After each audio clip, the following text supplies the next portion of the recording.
I am the Tofu Golem. Please enjoy the video. You start by preparing the machine and getting into recovery. That's urgent. First, remove external drives and power cycle the PC. Shut down, wait 10 seconds, then boot. If automatic repair keeps looping, force 3 failed boots to trigger recovery or use the installer USB and choose repair. Once you're in, select Troubleshoot, then Advanced Options and open Command Prompt.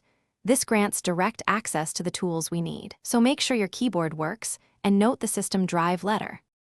Now you'll repair boot records and validate system files. This fixes most startup failures.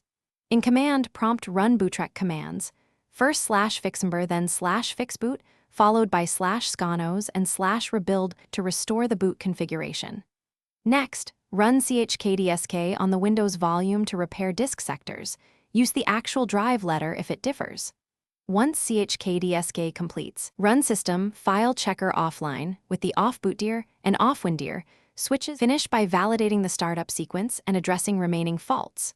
Run startup repair from advanced options, then reboot.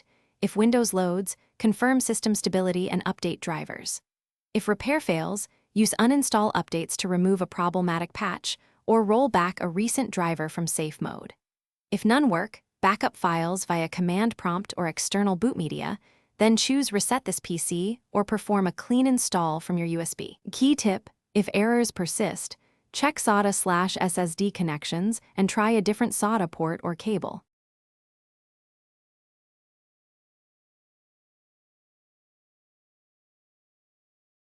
Thanks for watching.